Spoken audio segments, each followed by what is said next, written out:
আলাইকুম বন্ধুরা, এখন আমরা আছি দক্ষিণ বাংলার উপকূল এলাকায় চরমন্তাজ ইউনিয়নের শেষ প্রান্ত দক্ষিণের ৮ নং ওয়ার্ড নদীর সাইডে আমরা আসছি।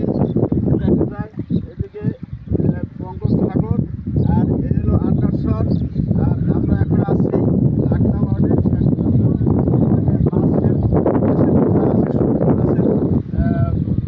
শুকানো হয় অনেক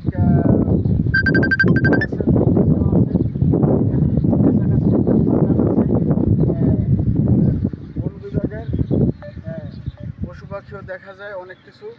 আমরা কি সুন্দর পরিবেশ, আমরা আসি এখন এই যাইয়া যাইয়া বললি গেছে। দেখা যায় হ্যাঁ, কমিউনিটি